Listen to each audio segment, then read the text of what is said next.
நம்முடைய பிதாவாகிய கடவுளிடமிருந்தும் ஆண்டவராகிய இயேசு கிறிஸ்துவிடமிருந்தும் அனைவருக்கும் கிருபையும் சமாதானம் உண்டாவதாக. ஆமென்.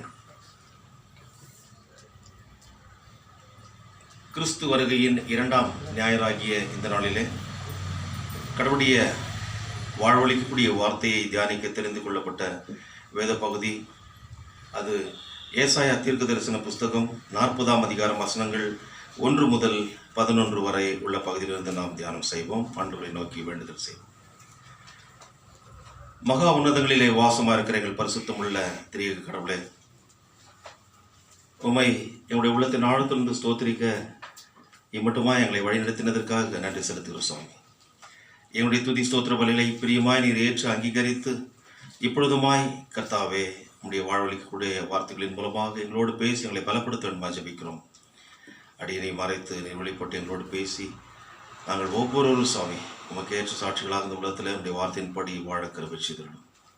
மீட்பர் இயேசுவின் மூலம் ஜெபிக்கிறோம் பிதாவே, ஆமென். கிறிஸ்துக்குள் பிரியமானவர்களே, இந்த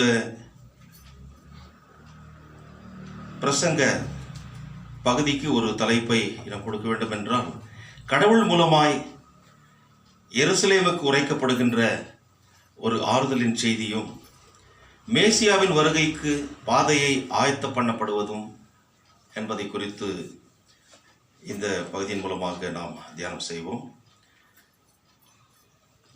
ஏன் இவர்களுக்கு ஆறுதல் சொல்ல வேண்டும் கடவுள்? இவர்கள் என்ன செய்தார்கள்? இவருடைய நிலைமை என்ன என்று இந்த நாளில் இந்த பிரசங்க பகுதியின் மூலமாக நாம் தியானம் செய்வோம். மேசியாவின் வருகைக்கு நாமும் இந்த காலத்தில் வாழ்ந்து கொண்டிருக்கின்ற நாமும் கூட பாதையை ஆயத்தம் பண்ண அன்றைக்கு கடவுளால் அனுப்பப்பட்ட யோவான் ஸ்நானகன் போல நாமும் கூட இந்த உலகத்தில் மேசியாவின் வருகைக்கென்று இரட்சகராக அல்ல, நியாயத்திற்கென்ற நியாயாதிபதியாக வரப்போகிறார். ஆகவே கடவுளை அறிவிக்கவும் கடவுளுடைய வார்த்தையை மக்கள் மத்தியில் அறிவித்து அவர்களை ஆயத்தப்படுத்த, அதுதான் மேசியாவின் வருகைக்கு நாம் செய்ய இருக்கின்ற ஒரு ஆயத்தம். ஆகவே இந்த நேரத்தில் கடவுள் நமக்கு சொல்லுகின்ற இந்த ஒரு எதிர்பார்ப்பை, ஒரு அறிவுரையை இந்த நேரத்தில் நாம் தியானம் செய்வோம். இந்த மக்கள் ஒரு பெரிய வேதனையிலே சிக்கி தவித்துக் கொண்டிருந்தார்கள். யூதா, அதாவது இஸ்ரவேல் மக்கள், இவர்கள் தம்முடைய நாட்டை விட்டு துரத்தப்பட்டவர்களாக, கைப்பற்றப்பட்டவர்களாக, they were exiled to a foreign country. ஏன் அப்பேற்பட்ட ஒரு காரியத்தை அவர்கள் செய்ய வேண்டும் என்று பார்க்கின்ற போது, அவர்கள் செய்த பாவத்தின் நிமித்தமாக, அவர்கள் செய்த விபச்சாரத்தை நிமித்தமாக, அவர்கள் கடவுளுக்கு விரோதமாக எழும்பி விக்கிரக ஆராதனைகளை அவர்கள் செய்தது நிமித்தமாக, பாகால்களை தொழுது கொண்டது நிமித்தமாக, கடவுளுடைய உண்மையாக அறிவிக்கின்ற தீர்க்கதரிசிகளை அவர்கள் ஏளனமாக நினைத்து அவர்களை உதாசீனப்படுத்தின காரணத்தினால கடவுள் அவர்கள் செய்த அந்த மிகுதியான பாவத்தின் நிமித்தமாக அவர்களை தண்டித்தார். அவர்கள் சிறைப்பிடிக்கப்பட்டார்கள். அதாவது பெக்கா, ரெசின், செனகரிப் என்ற இந்த பாபிலோன் மன்னர்கள் அவர்களை வைத்து இவர்களுக்கு பாடம் புகட்ட கடவுள் அவர்களை பயன்படுத்தினார். இவர்கள் எல்லாம் சந்தோஷமாக ஏகபோகமாக இவர்கள் வாழ்ந்து கொண்டிருந்த ஒரு சூழ்நிலையில் கடவுளை மறந்தார்கள். கடவுளுடைய சித்தத்திற்கு விரோதமாக செய்தது நிமித்தமாக இவருடைய இந்த தீராத பாவமும் அதனால் ஏற்பட்ட தோல்வி, இந்த தோல்வியான ஒரு வாழ்வும் கண்டு பாபிலோன் சிறையிருப்பிலே உள்ள இஸ்ரவேலின் மீதியானவர்கள், த ரெம்னன்ட் ஆஃப் இஸ்ரேல், அவர்கள் தம்முடைய பாவத்தை உணர்ந்து இப்பொழுது மனம் திரும்பி கடவுளை நோக்கி அவர்கள் பார்க்க, அவருடைய அந்த வேதனையை, அவருடைய கூக்குரலை கடவுள் கேட்டு அவர்கள் மத்தியிலே சொல்லப்பட்ட 4 சப்தங்கள், 4 குரல்கள் தான் இந்த நாளில் நாம் தியானிக்க இருக்கிறோம். அந்த 4 செய்தியை கொடுக்கின்றதாக இருக்கிறது. முதலாவதாக பார்க்கின்ற போது 1ஆம் வசனம் 2ஆம் வசனத்தில் பார்க்கின்ற போது the voice of pardon, the voice of pardon என்று பார்க்கின்ற போது முதலாவதாக மன்னிக்கின்ற ஒரு சப்தத்தை, ஒரு குரலை இங்கே நாம் கேட்க முடிகிறது. என் ஜனத்தை ஆற்றுங்கள், தேற்றுங்கள். ஒரு கரிசனையான குரல் தானே. என் ஜனத்தை ஆற்றுங்கள். அவர்கள் ரொம்ப வேதனையா இருக்கிறாங்க, கவலையா இருக்காங்க, கண்ணீர்ல இருக்கிறாங்க, துக்கத்துல, துயரத்துல, மனவேதனையில் இருக்கிறாங்க. தேர் ஃபேஸிங் மென்டல் ஆகனி. ஆகினால என் ஜனத்தை ஆற்றுங்கள், தேற்றுங்கள். அடுத்ததாக இந்த 2ஆம் வசனத்தை பார்க்கின்ற போது, எருசலேமுடன் பட்சமாய் பேசி அதன் போர் முடிந்தது என்றும் அதன் அக்கிரமம் நிவர்த்தி ஆயிற்று என்றும் அது தன் சகல பாவங்களின் நிமித்தமும் கர்த்தரின் கையில் இரட்டிப்பாய் அடைந்து தீர்ந்தது என்றும் அதற்கு கூறுங்கள் என்று தேவன் சொல்லுகிறார். இங்கே எருசலேம் என்று சொல்கின்ற போது இஸ்ரவேல் மக்களை குறித்து சொல்கின்ற போது அவர்கள் அதாவது செய்த பாவத்திற்கு சரியான தண்டனையை அவர் கொடுத்தார். அதாவது எரேமியா 16:18 பார்க்கின்ற போது, வேகமாக எடுங்க பார்க்கலாம். இன்னைக்கு நிறைய வசனங்களை நம்ம தியானிக்க இருக்கிறோம், அதனுடைய பேரலல்ஸ்கள். எரேமியா 16:18 பார்க்கின்ற போது இப்படியாக சொல்லப்படுகிறது, முதலாவது நான் அவருடைய அக்கிரமத்துக்கும் அவருடைய பாவத்துக்கும் இரட்டிப்பாய் நீதியை சரி கட்டுவேன். எவ்வளோ? ஒரு பாவம் செய்தால் டபுள் பனிஷ்மெண்ட். அவர் கண்டிப்பாக செய்வார். அவருடைய மக்கள் என்ற ஒரு காரணத்துக்காக அவர், அதாவது ஈவு இரக்கம் இல்லாமல், ஆனால் தண்டிக்கிறார் என்றால் அவர் அன்பு கூறுகிறார். தன்னுடைய பிள்ளைகளை அவர் தண்டிக்கிறார் என்றால் அவர்கள் ஏனோதானா என்று போக அல்ல, அவர்கள் மனம் திரும்ப வேண்டும், அவருடைய பிள்ளைகளாக அவரை சார்ந்திருக்க வேண்டும் என்ற காரணத்தினால இந்த காரியத்தை செய்கிறார். இரட்டிப்பாய் நீதியை சரி கட்டுவேன். அவர்கள் என் தேசத்தை தீட்டுப்படுத்தி என் சுதந்திரத்தை சீ என்று அருவருக்கப்படத்தக்க தங்கள் காரியங்களின் நாற்றமான விக்கிரகங்களினாலே நிரப்பினார்கள் என்று கர்த்தர் சொல்லுகிறார். அவள் செய்த காரியம் எப்படி? It is an abomination before God. ஒரு அருவருப்பாக இருந்தது, அதை சீன்னு போட்டுக்கிறார் இந்த டிரான்ஸ்லேஷன் இல்லையா. கடவுள் அது விரும்புறது. அவருடைய மகிமையை மற்ற விக்கிரகங்களுக்கு அவர் கொடுப்பது கிடையாது. மற்ற தெய்வங்கள் என்று சொல்லி கிளைம் பண்ணி கொள்கின்றவர்களுக்கு அவர் கொடுப்பது கிடையாது. ஏனென்றால் அவர் அண்ட சராசரத்தை படைத்தவர், வானத்தையும் பூமியையும் முன்னையும் மென்னையும் படைத்த தெய்வம். தன்னுடைய மகிமையை மற்றவர்களுக்கு கொடுக்க அவர் விரும்புவதில்லை. அவரால் படைக்கப்பட்ட நாம் அவரை தான் தொழுது கொள்ள வேண்டும். ஆனால் இவர்கள் செய்த காரியம், விக்கிரகங்களுக்கு தங்களை ஒப்புக் கொடுத்தார்கள், விபச்சாரம் செய்தார்கள். கடவுளுடைய ஊழியக்காரர்கள் தீர்க்கதரிசிகள் சொல்லுகின்ற போது அவைகளை ஏளனமாக எண்ணினார்கள், அவர்களை உதாசீனப்படுத்தினார்கள், அவர்களை அழித்தார்கள். அந்த பாடுகளை அனுபவித்தவர்கள் ஏசாயாவும் உண்டு, எரேமியாவும் உண்டு, எசேக்கியேலும் உண்டு. They are considered as the major prophets in the scripture. பெரிய தீர்க்கதரிசிகள். அவர்கள் உண்மையாக செய்தார்கள். ஆனால் அவர்கள் உண்மையாய் சொல்லுகின்ற, அவர்களுக்கு நீங்கள் செய்கின்ற தப்புக்கு கேடு வரும் என்று சொன்னார்கள். ஆனால் அவர்கள் எங்களை சபிக்கிறார் என்று சொல்லி அவருக்கு விரோதமாக, தீர்க்கதரிசிகளுக்கு விரோதமாக இவர்கள் எழுப்பினார்கள். கிறிஸ்துக்குள் பிரியமானவர்களே, பட் இவர்கள் இப்பேற்பட்டவர்களாக இருந்தாலும் கூட கடவுள் அவர்களை நேசித்தார், அவர்களை அடித்தார். அதே நேரத்தில் அவருடைய அந்த கிருபை, அந்த மனதுருக்கம் அவர்களை தொடர்ந்து சென்று கொண்டே இருந்தது. God loved them, God chastened them, they were still his people. அவர்கள் கைவிடப்பட்ட ஒரு சூழ்நிலை இருந்தாலும் கூட அவர்களை மீட்டு எடுக்க வேண்டும் என்றால் இவரால் தான் முடியும். Because they are his people. கடவுளுடைய பிள்ளைகள். அவர்கள் தவறு செய்து விட்டார்கள் என்று சொன்னால் அவர்களை முற்றிலுமாக, அதாவது தலைமொழிகி விட அல்ல, அவர்களுக்கு பாடம் கற்றுக் கொடுத்து அவர்கள் அந்த பாடத்தை கற்றுக்கொண்டு அவருடைய பிள்ளைகளாய் அவரை பின்தொடர வேண்டும், அவர் சாட்சியாக வாழ வேண்டும் என்பதற்காகத்தான் அவர்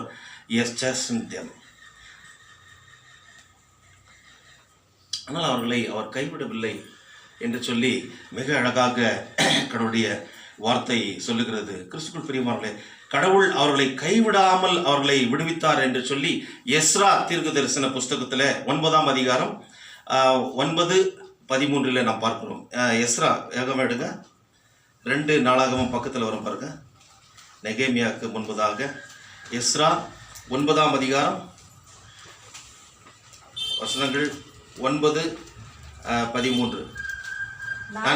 நாங்கள் அடிமைகளாயிருந்தோம், ஆனாலும் எங்கள் அடிமைத்தனத்திலே எங்கள் தேவன் எங்களை கைவிடாமல் எங்களுக்கு உயிர் கொடுக்கவும், எங்களுடைய அடிமைத்தனத்தில் தேவன் எங்களை கைவிடாமல் இருந்தார். He has not forsaken them.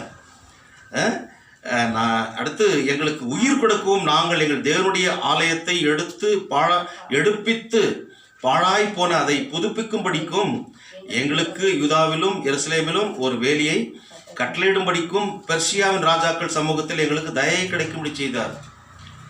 ஏற்கனவே நான் சொன்னேன், இவர்களுக்கு பாடம் கற்றுக் கொடுக்க பாபிலோன் ராஜாக்கள் பெக்கா, ரெசிம், சனகரிபை வைத்து பயன்படுத்தி நேபுகாத் நேச்சாரை வைத்து பயன்படுத்தின தேவன் இப்பொழுது இவர்களை விடுவிக்க பெர்சியாவின் ராஜாவை, அதாவது ஈரானுடைய ராஜாவை, தற்போதைய ஈரான், அந்த ராஜா கோரேசை, சைரஸ், அவனை பயன்படுத்தி விடுவிக்கிறார் என்று சொல்லி இங்கே எஸ்ரா புஸ்தகத்தில் நாம் பார்க்கிறோம். அது மாத்திரம் 13ஆம் வசனத்தில் இங்கே பார்க்கிறோம். 9:13 இப்பொழுதும் எங்கள் தேவனே, எங்கள் பொல்லாத செய்களினாலும் எங்கள் பெரிய குற்றத்தினாலும் இவைகளெல்லாம் எங்கள் மேல் வந்தும் தேவரீர் எங்கள் அக்கிரமத்துக்கு தக்க ஆக்கினை எங்களுக்கு இடாமல் எங்களை இப்படி தப்ப விட்டார். அவர்கள் செய்த அக்கிரமத்துக்கு தண்டனை கொடுக்க வேண்டும் என்றால் அவர் ஒருவர் கூட உயிரோடு இருந்திருக்க முடியாது. ஆனால் என்னுடைய தண்டனைக்கு ஏற்ப எங்களை தண்டிக்காமல், என்னுடைய அக்கிரமத்துக்கு ஏற்ப எங்களை தண்டிக்காமல் எங்களை விட்டீர். அவர் இரக்கமுள்ள கடவுள், அவர் மனதுருக்கமுள்ள கடவுள், அவர் கிருபையுள்ள கடவுள். இதற்கு பழைய ஏற்பாட்டில் எபிரேய வார்த்தையில் பார்க்கின்ற போது கெசேத் என்று சொல்லி பார்க்கிறோம். கெசேத் என்றால் kindness, the steadfast love of God. புதிய ஏற்பாட்டில் பார்க்கின்ற போது அதை தான் கிருபை என்று சொல்லுகிறோம். தகுதியற்ற நமக்கு கிடைத்த கடவுளுடைய ஈவு, அதனுடைய அன்பு, அவருடைய அன்பு. அதன் மூலமாக நாமும் கூட பாவம் செய்திருக்கும். பாவத்தின் சம்பளம் மரணம் என்று இருக்கிறது. ஆனால் நாம் செய்த பாவத்துக்கு தக்கதாக நம்மை தண்டியாமல் கடவுள் வைத்திருக்கிறார் என்றால் அவருடைய கிருபை. அவர் தெரிந்து கொண்ட இஸ்ரவேல் மக்களையும் அப்படியாக அவர் காப்பாற்றி வழி நடத்தினார். அதன் பிறகு நாம் பார்க்கிறோம், the time has arrived for Jerusalem to be revived and rebuilt. இங்கே எஸ்ரா புஸ்தகத்தில் நான் பார்த்தோன்னமாக அவர்களை அங்கிருந்து விடுதலை செய்து அவர் அனுப்புகின்ற அந்த காரியத்தை பார்க்கிறோம். இந்த வார்த்தையை சொல்லுகிறவர் யார் என்றால், இந்த இன்றைக்குரிய தியான பகுதியில் நாம் பார்க்கிறோம். 2ஆம் வசனத்தில் கடைசியில் பாருங்க, கர்த்தரின் கையில் இரட்டிப்பாய் அடைந்து தீர்ந்தது என்றும் அதற்கு கூறுங்கள் என்று உங்கள் தேவன் சொல்லுகிறார். அவள் பட்ட கஷ்டம் போதும், இனி அவர்கள் சுகமாக இருக்கத்தக்கதாக நான் அவர்களை வழி நடத்துவேன் என்று சொல்லி அவர்களை அங்கிருந்து அனுப்புகிறார். அவர்கள் போய் இப்பொழுது எருசலேம் ஆலயத்தை கட்ட வேண்டும். தம்முடைய, அதாவது கடவுள் வாக்களித்த அந்த இடத்திற்கு, சொந்த நாட்டிற்கு அவர்கள் செல்ல வேண்டும். Towards Palestine. எங்கிருந்து? ஈராக்கிலிருந்து அவர்கள் வர வேண்டும். அங்கே அந்த ஒரு பாலைவனம் முழுதும், அந்த வனாந்திரம் முழுவதும் இப்பொழுது வழியை ஆயத்தப்படுத்த வேண்டும். யாருக்கு? இவர்கள் போய் கட்டுவார்கள் என்று சொல்லி இவர்கள் ஏற்கனவே நொந்து போன நிலைமையில கடவுளே ஏற்படுத்துகின்ற ஒரு காரியத்தை பார்க்கிறோம். 3ஆம் வசனம், 5ஆம் வசனத்தில், கர்த்தருக்கு வழியை ஆயத்தப்படுத்துங்கள், அவாந்திர வழியில நம்முடைய தேவனுக்கு பாதையை செவ்வை பண்ணுங்கள் என்றும், பள்ளமெல்லாம் உயர்த்தப்பட்டு சகல மலையும் குன்றும் தாழ்த்தப்பட்டு கோணலானது செவ்வையாகி கரடு முரடானவை சமமாக்கப்படும். கிறிஸ்துக்குள் பிரியமானவர்களே, எருசலேமை இவர்கள் புனரமைக்க வேண்டும். அதற்காக இவர்களெல்லாம் வருகிறார்கள். கடவுளே இந்த பொறுப்பை எடுத்துக்கொண்டு அந்த பாதையை செவைப்படுகின்ற காரியத்தை பார்க்கிறோம். ஏன் அவர்கள் போய் அங்கே கடவுளை தொழுது கொள்ள வேண்டும்? எருசலேம் சிதைக்கப்பட்ட, சின்ன பின்னப்படுத்தப்பட்ட எருசலேம் ஆலயத்தை புதுப்பிக்க வேண்டும். கடவுள் மறுபடியுமாக அங்கே வந்து வாசம் பண்ணத்தக்கதாக அவர் வருகிறார். அதுதான் வருகை. That is the advent. அவர் வருகைக்கு ஆயத்தம் பண்ண அவர்களோடு கூட சேர்ந்து அவரும் அந்த காரியத்தை செய்கிறார். புதிய ஏற்பாட்டில் பார்க்கின்ற போது இதனுடைய பேரலல் பகுதி மத்திய எழுதின சுவிசேஷம் 3:3 நாம் பார்க்கிறோம். யோவான் ஸ்நானகன் வந்து யூதேயாவின் வனாந்திரத்தில் அவன் மனம் திரும்புதலுக்குரிய அந்த சுவிசேஷத்தை அவன் அறிவிக்கிறதை பார்க்கிறோம். மத்திய எழுதின சுவிசேஷம் 3:3 படியுங்கள். கர்த்தருக்கு, இதே வசனம் பாருங்க, 3ஆவது வசனம் என்ன இருக்குதுங்க? ஏசாயா 40:3 இருக்குது. அதே வசனம் தான் அங்கே மத்தேயு 3:3 பார்க்கிறோம். கர்த்தருக்கு வழியை ஆயத்தப்படுத்துங்கள், அவருக்கு பாதையை செவை பண்ணுங்கள் என்று வனாந்தரத்திலே கூப்பிடுகிறவனுடைய சத்தம் உண்டு என்று ஏசாயா தீர்க்கதரிசியால் சொல்லப்பட்டவன் இவனே. புதிய ஏற்பாட்டில் பார்க்கின்ற போது மேசியாவாகிய ஆண்டவராகிய இயேசு கிறிஸ்துவை வரவேற்க, அவருக்கு பாதையை செவை பண்ண, அந்த ஒரு he has to prepare a road for the Messiah. அந்த அதாவது கரடு முரடான அந்த பள்ளங்களெல்லாம் நிரப்பப்பட்டு அது சமமாக்கப்படுகின்ற, அதாவது அவன் மேசியா வருவதற்கு முன்பதாக மக்களுடைய இருதயங்களை தயார்படுத்த வேண்டும், அவர் ஆதாயப்படுத்திக் கொள்ளத்தக்கதாக, அதுதான் அதனுடைய நோக்கமாக இருக்கிறது. யோவான் ஸ்நானகன் மிக சிறப்பாக அந்த காரியத்தை செய்ததை நாம் பார்க்க முடிகிறது. கிறிஸ்துக்குள் பிரியமானவர்களே, தேவனாகிய கர்த்தர் 40ஆம் வசனத்தில், இந்த 40ஆம் அதிகாரத்தில் தொடர்ந்து நாம் பார்க்கின்ற போது எருசலேமை புனரமைத்து எருசலேம் நகரத்தை புனரமைக்கத்தக்கதாக செருபாபேலை, எஸ்ராவை, நெகேமியாவை, அவர்களோடு கூட இருக்கின்ற மக்களை அவர் வைத்து இந்த காரியத்தை செய்கிறார். புரிஞ்சுதுங்களா? ஸோ இரண்டாவதாக பார்க்கின்ற போது 3ஆம் வசனத்திலிருந்து 5ஆம் வசனத்தில் பார்க்கின்ற போது த வாய்ஸ் ஆஃப் ப்ராவிடன்ஸ், கடவுள் அவருடைய தேவைகளை சந்திக்கிற தேவனாக இங்கே இருக்கிறார். அவர்கள் போகணுன்னா சாதாரண விஷயம் இல்லை. ஒரு நாட்டில் அடிமைப்பட்டு கிடந்த, வாழ்விழந்து கிடந்த, உரிமைகளை இழந்து, சரியாக சாப்பிட முடியாமல், கடவுளை தொழுது கொள்ள முடியாமல், ஒரு நிர்பந்தமான சூழ்நிலையில் வாழ்விழந்து போனவர்கள், தே ஆல்மோஸ்ட் டெட், அவர்கள் உயிர்ப்பிக்கப்பட்டு இப்பொழுது நடத்தப்படுகிறார்கள். கடவுள் அவர்களோடு கூட செல்லுகிறார். ஆகவே is taking care of all their needs. வனாந்திரத்தில் வருகின்ற போது கூட 40 வருட காலம் அவர்களை எப்படி போஷிக்கிறார்? வனாந்திரத்தில் அவர்களுடைய தேவைகள் எல்லாம் அவர் சிறப்பாக போஷிக்கிறார். அதே போல இந்த மக்களையும் போஷிக்கிறார். So we see the voice of providence in verses 3 to 5. இங்கே அந்த ஒரு சத்தத்தை நாம் பார்க்கின்ற போது the soul voice calls for monstrous preparation including a highway. இது ஒரு புனித பயணமாக அவர்கள் சென்று அங்கே அவர்கள் தங்க வேண்டும் என்பதற்காக அல்ல, அது மாத்திரமல்ல, அவர்களுக்கு வாக்களிக்கப்பட்ட அந்த இடத்திற்கு அவர்கள் போக வேண்டும் என்பதற்காக அல்ல, அவர்கள் போக வேண்டும். ஏனென்றால் இவர்கள் போய் அங்கே தேவனாகிய கர்த்தர் யெகோவா அங்கு அந்த எருசலேம் ஆலயத்தில் வாசம் பண்ண அவர் விரும்புகின்ற காரணத்தினால அவரை தொழுது கொள்ள வேண்டும். அதற்காக இவர்கள் நடத்தப்படுகிறார்கள். கிறிஸ்துக்குள் பிரியமானவர்களே, அந்த இடம் அராபா என்று சொல்லி எபிரேய பாஷையில் பார்க்கின்றோம். அது டெசர்ட்டில் அப்படியே வராங்க. ஏற்கனவே இவர்கள் அந்த வனாந்திரத்தில் வழிநடத்தப்பட்ட ஒரு அனுபவத்தை பெற்றவர்கள், ஒரு ஃப்ரைட்ஃபுல் டெசர்ட் என்று சொல்லி. ஆனால் கடவுள் அவர்களை வழிநடத்துகின்ற தேவனாக இருக்கிறார். மூன்றாவது காரியமாக பார்க்கின்ற போது த வாய்ஸ் ஆஃப் ப்ராமிஸ். 6ஆம் வசனம் 8ஆம் வசனத்தில் பார்க்கின்ற போது இங்கே பின்னும் கூப்பிட்டு சொல் என்று ஒரு சத்தம் உண்டாயிற்று. எண்ணத்தை கூப்பிட்டு சொல்வேன் என்றேன். அதற்கு மாம்சமெல்லாம் புல்லை போலவும் அதன் மேன்மையெல்லாம் வெளியின் பூவை போலவும் இருக்கிறது.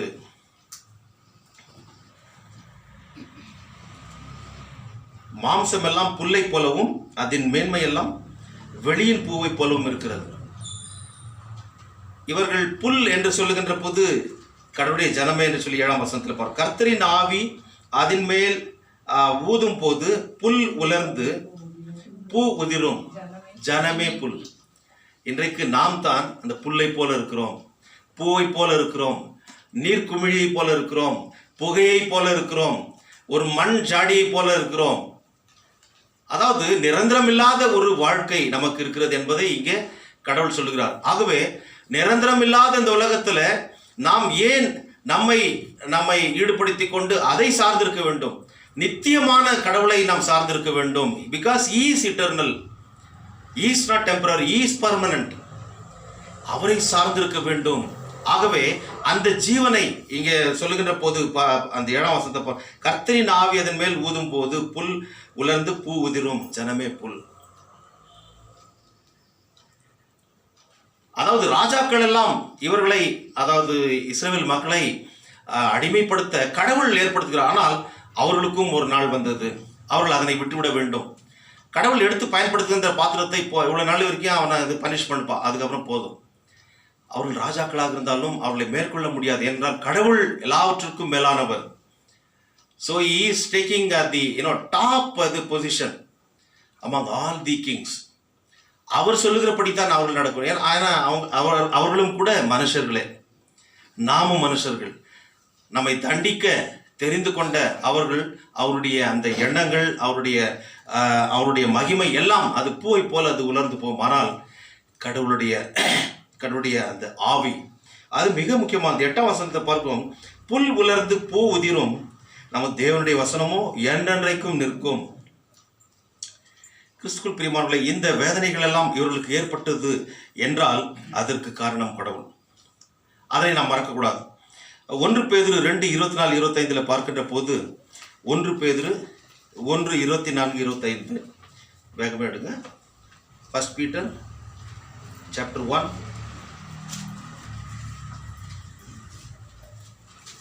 verse 24 and 25. மாம்சமெல்லாம் புல்லை போலவும் மாம்சமெல்லாம் புல்லை போலவும் மனுஷருடைய மகிமை எல்லாம் புல்லின் பூவை போலவும். மனுஷருடைய மகிமை, இந்த மகிமை என்று சொல்லுகின்ற போது ராஜாக்களுக்கு மகிமை உண்டு. they always seek honor and pride among the people. மக்கள் மத்தியிலே மகிமையை அவர்கள் விரும்புவார்கள். ஆனால் அதெல்லாம் கூட உதிர்ந்து போகும். கடவுள் எடுத்து பயன்படுத்தின இந்த ராஜாக்கள் எல்லாம் கூட அவருடைய அந்த ஆட்சி அதிகாரம் அது இறங்கி போகும், ஓய்ந்து போகும், உலர்ந்து போகும். அடுத்து புல் உலர்ந்தது, அதன் பூவும் உலர்ந்தது. கர்த்தருடைய வசனமோ என்றென்றைக்கும் கர்த்தருடைய வசனமோ என்றென்றைக்கும் நிலைத்திருக்கும். நிலைத்திருக்கும். Yes, that is eternal. அது உங்களுக்கு சொல்லப்பட்டுகிற விசேஷமாய் இருக்கிறது. கிறிஸ்துக்குள் பிரியமானவர்களே, இங்கே நாம் பார்க்கின்ற போது ஏசாயா 40:8 பார்க்கிறோம். the word of God stand firm என்று சொல்லி, stand என்று பார்க்கின்ற போது stands up or it rises up, அது உயர்த்துகின்ற ஒரு காரியமாக இருக்கிறது. கோம் என்று சொல்லி எபிரேய வார்த்தையில் சொல்வார்கள். ஸ்டாண்ட் firm, ஒரு உறுதியாக நிற்கின்ற, கடவுளுடைய வார்த்தை உறுதியாக நிற்கக்கூடியது. இது விழுந்து போன, அதாவது எருசலேமை தூக்கி கட்டுகிறது. அதற்குரிய ஆட்களை, எஸ்ராவை, நெகேமியாவை, செருபாபலை, அவர்களை சார்ந்தவர்களை ஏற்படுத்துகிறார். அவருடைய வசனம், கடவுளுடைய வசனம். எஸ்ரா போய் சொல்லுகின்ற போது எருசலேம் மேல அடிமைப்பட்டு கிடந்த, அதற்கு முன்பதாக இருந்த மக்கள் எல்லாம் ஆவலாய் வந்து காத்து கொண்டிருக்கார்கள். அவர் ஒரு மலை மேல வந்து அவர் நின்று அவர் பிரசங்கம் பண்ணும்போது எல்லா ஜனங்களும் இப்படி பார்க்குவாங்க. எல்லாரும் அவருடைய கடவுளுடைய வார்த்தை அபூர்வமாக இருந்தது. அத்தி பூத்ததுன்னு சொல்றாங்களே, அது போல குறிஞ்சி மலர் 12 வருஷம், எவ்வளவு வருஷத்துக்கு ஒரு முறை பூக்கும்? 12 வருஷத்துக்கு ஒரு முறை சொல்றாங்க. அது போல கடவுளுடைய வார்த்தை கேட்பதற்கு அரியதாக இருந்தது. அவர்கள் காத்து கொண்டிருந்தார்கள். இன்றைக்கு எல்லார்டையும் பைபிள் இருக்குது. எவ்வளவு பேர் நம்ம டெய்லி படிக்கிறோம்? எவ்வளவு பேர் நம்ம தியானம் பண்றோம் கடவுளுடைய வசனத்தை? இல்லை. அன்றைக்கு எஸ்ராவின் காலத்துல கடவுளுடைய வார்த்தை கேட்க காத்து கொண்டிருந்தார்கள். எஸ்ரா வந்து படிப்பார். அதனை கேட்டு அவர்கள் சந்தோஷமாக ஆர்ப்பரித்து கடவுளை மகிமைப்படுத்தினார்கள். கிறிஸ்துவுக்குள் பிரியமானவர்களே, விழுந்து போனதை கட்டுகிறது, அது புனரமைப்பு செய்கிறது. It renovates the fallen city, the fallen temple Jerusalem. அது மாத்திரமல்ல, கம்ப்ளீட் ரீவாம்பிங், புனரமைப்புன்றது முழுவதுமாக அதனை சீர் செய்கிறது கடவுளுடைய வார்த்தை. இன்றைக்கு உன்னுடைய என்னுடைய வாழ்க்கையில கூட நம்மை சீர்படுத்துகிறது கடவுளுடைய வார்த்தை மாத்திரமே. 8ஆம் வசனத்துல மிக அழகா சொல், புல் உலர்ந்து பூவுதிரும், நமது தேவனுடைய வசனமோ என்றென்றைக்கும் நிற்கும் என்பதையே சொல் என்று உரைத்தது. 1 பேதுரு 1:25 பார்க்கின்ற போது அந்த வசனத்தை பார்த்தோம். கர்த்தருடைய வசனமோ என்றென்றைக்கும் நிலை நிற்கக்கூடியது. உங்களுக்கு சொல்லப்பட்டு வருகின்ற விசேஷமும் அதுதான். ஒவ்வொரு வாரமும் நாம் எதற்காக வருகிறோம்? கடவுளை தொழுது கொண்டு கடவுளுடைய வார்த்தை கேட்க. that is his speciality, that is his special food that has been bestowed to you and me. கடவுள் எவ்வளவு அழகாக நம்மை போஷிக்கிறார் இல்லையா கடவுளுடைய வார்த்தையில. 4ஆவதாக பார்க்கின்ற போது 9ஆம் வசனம் 10ஆம் வசனத்துல the voice of peace, the voice of promise, அதாவது வாக்குத்தத்தத்தை கொடுத்து அந்த வார்த்தையின் மூலமாக மறுபடியுமாக சரிந்து போன சாம்ராஜ்யத்தை, இஸ்ரவேலுடைய சாம்ராஜ்யத்தை எடுத்து கட்டின தெய்வம் இப்பொழுது என்ன சொல்கிறார்? the voice of peace. அங்கே ஒரு சமாதானத்தை உண்டு பண்ணுகின்ற ஒரு காரியம். அங்கிருந்து வந்த பிறகு அவர்கள் செய்ய வேண்டிய காரியம் 9ஆம் வசனத்துல, சியோன் குமாரி, சியோன் என்னும் சுவிசேஷிக்கிய உயர்ந்த பர்வதத்தில் ஏறு, போய் சொல்லு, ஜனங்களுக்கெல்லாம் சொல்லு, என் தேவனாகிய கர்த்தர் அவர் எங்களை மீட்டு கொண்டார். எருசலேம் என்னும் சுவிசேஷிக்கியே, நீ உரத்த சத்தமிட்டு கூப்பிடு, பயப்படாமல் சத்தமிட்டு யூதா பட்டணங்களை நோக்கி, இதோ உங்கள் தேவன் என்று கூறு. தேவனாகிய கர்த்தரை எங்களை மீட்டார். அவர் மாத்திரமே மீட்க வல்லமையுடையவர். Because he is our redeemer. அவர்தான் தன்னுடைய ஒரே பிரான குமாரனாகிய ஆண்டவராகிய இயேசு கிறிஸ்துவை இந்த உலகத்திலே அனுப்பினார். இயேசு என்ற வார்த்தைக்கு தன்னுடைய மக்களுடைய பாவங்களிலிருந்து விடுவிக்கிறவர் என்ற அர்த்தம், மீட்பர் என்ற அர்த்தம், ரட்சகர் என்ற அர்த்தம். இன்றைக்கு இந்த ரட்சிப்பை நீயும் நானும் பெற்றிருக்கிறோம் என்றால் இது கடவுளுடைய செயல். கடவுளுடைய மிகுந்த அன்பு நம்மேல் வைத்த, இந்த உலகில் உள்ள மக்கள் மேல் வைத்த அந்த அன்பை அவர் தன்னுடைய ஒரே பேரான குமாரனாகிய ஆண்டவராகிய இயேசு கிறிஸ்துவை அனுப்பி அதனை நிறைவேற்றினார். அதனை தான் யோவான் 3:16 பார்க்கணும். தேவன் தம்முடைய ஒரே பேரான குமாரனாகிய ஆண்டவராகிய இயேசு கிறிஸ்து விசுவாசிக்கிறவன் எவனோ அவன் கெட்டு போகாமல் நித்திய ஜீவனை அடையும்படிக்கு அவரை தந்தருளி இவ்வளவாய் உலகத்தில் அன்பு கூர்ந்தார். கிறிஸ்துவுக்குள் பிரியமானவர்களே, ஸோ இங்கே இந்த சுவிசேஷ செய்தியை சொல்லுங்கள், இந்த மகிழ்ச்சியின் செய்தியை பகிர்ந்து கொள்ளுங்கள், இந்த காரியத்தை செய்தவர் தேவனே என்று சொல்லி அறிவியுங்கள் என்று சொல்லி 10ஆம் வசனத்தில் பார்க்கின்ற போது, இதோ கர்த்தராகிய ஆண்டவர் பராக்கிரமசாலியாக வருகிறார். So the Yahweh is returning to take up residence in Jerusalem again. He wanted to dwell in the Jerusalem temple. கடவுள் அங்கே இருந்து அவர்களை ஆசீர்வதித்த அந்த வரலாறு மறுபடியும் தொடர்கிறது. ஸோ கடவுள் வருகிறார் என்றால் எந்த அளவுக்கு அவர்கள் ப்ரிப்பேர் பண்ண வேண்டும். So this calls for a Royal preparation. Amos கொஞ்சம் வெளிப்பட்டு ரொம்ப சத்தம். This calls for Royal preparation.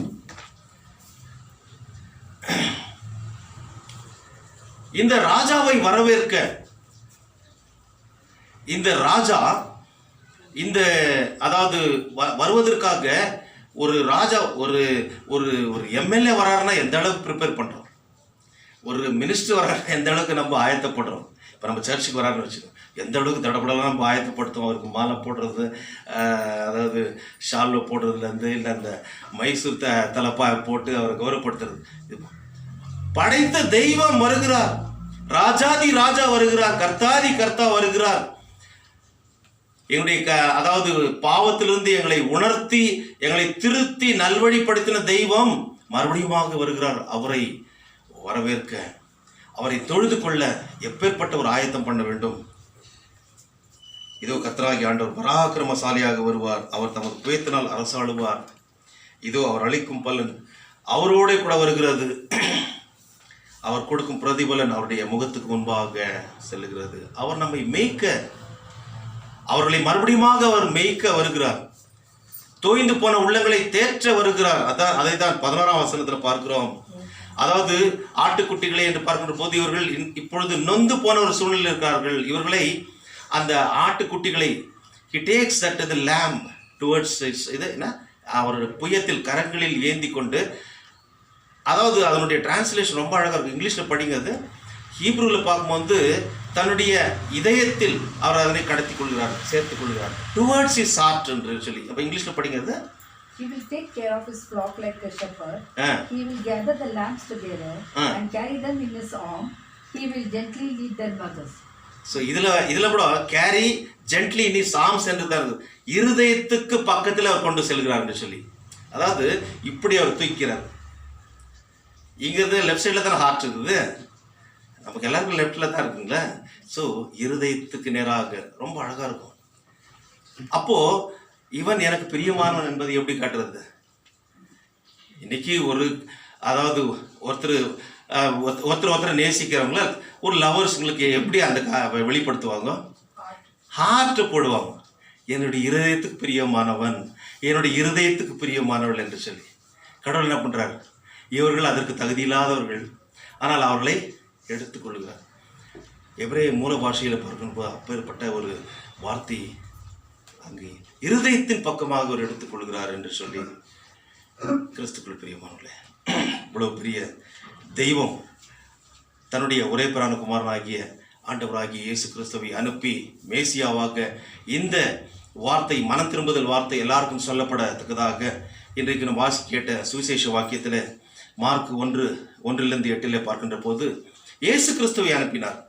அங்கே பாருங்க, அவருடைய பர்த் அக்கௌண்ட்டை பற்றி போடப்படவில்லை. ஆரம்பத்திலே என்ன போடப்பட்டிருக்கிறது? மார்க்கு 1:1 என்ன போடப்பட்டிருக்குது?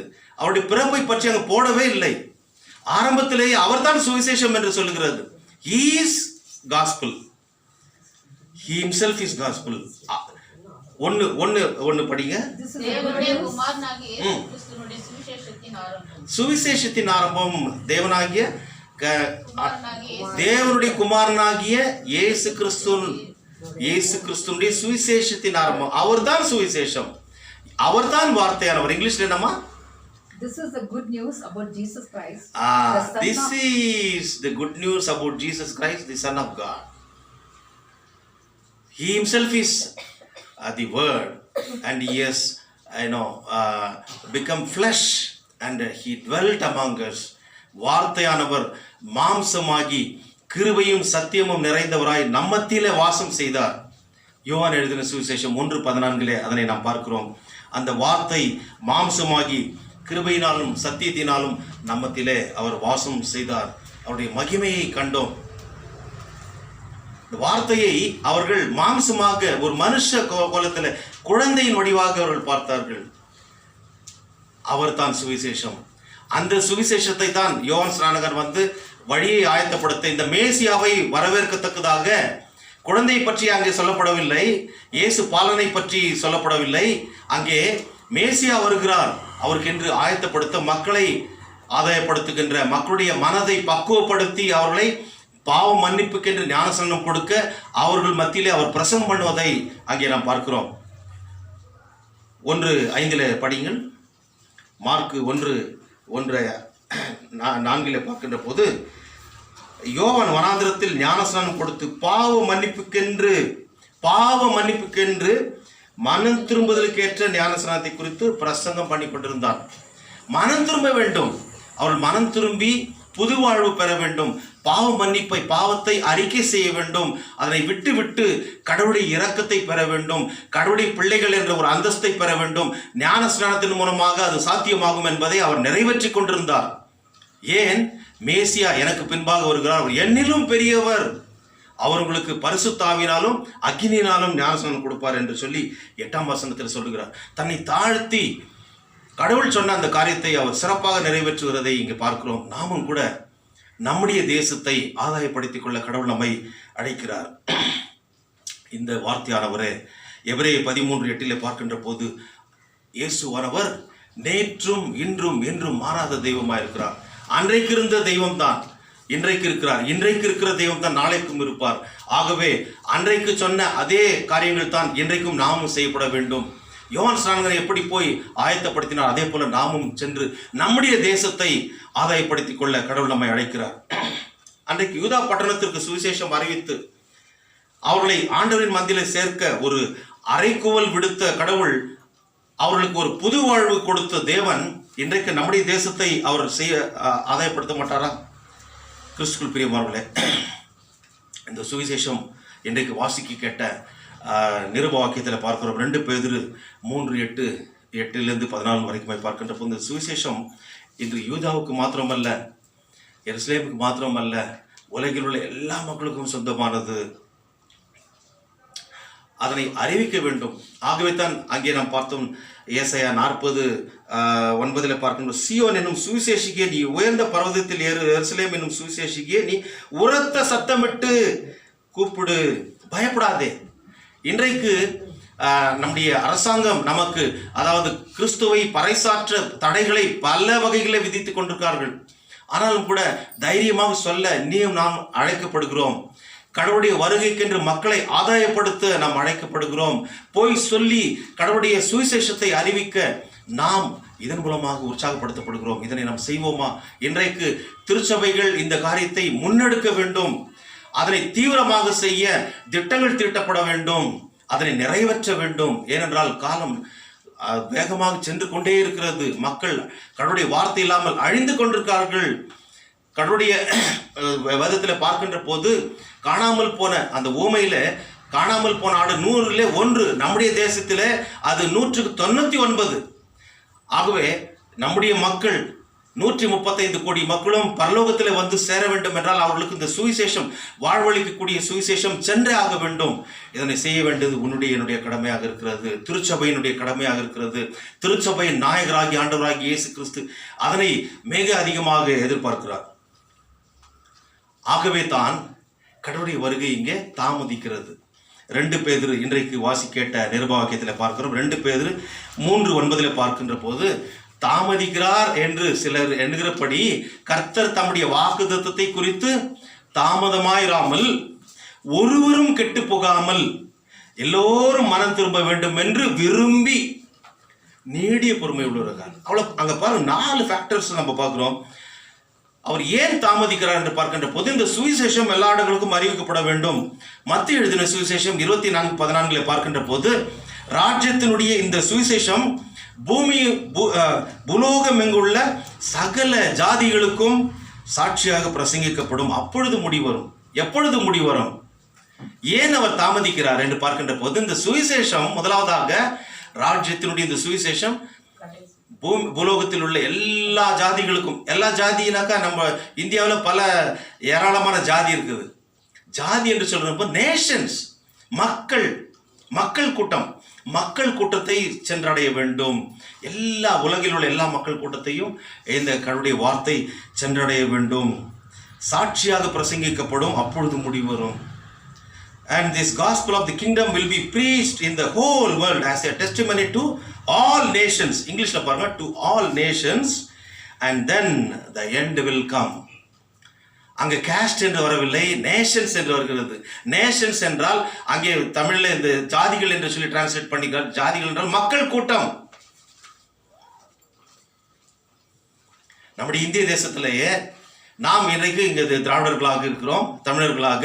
நம்ம இட்லி வடை, நமக்கு பிரேக்ஃபாஸ்ட் சாப்பிடுவோம், சாம்பார் சாப்பிடுவோம். நார்த் ஈஸ்டில் இருக்கிறவங்க போய் பாருங்க, காலையில் என்ன சாப்பிடுவாங்க, வித்தியாசமாக இருக்கும்.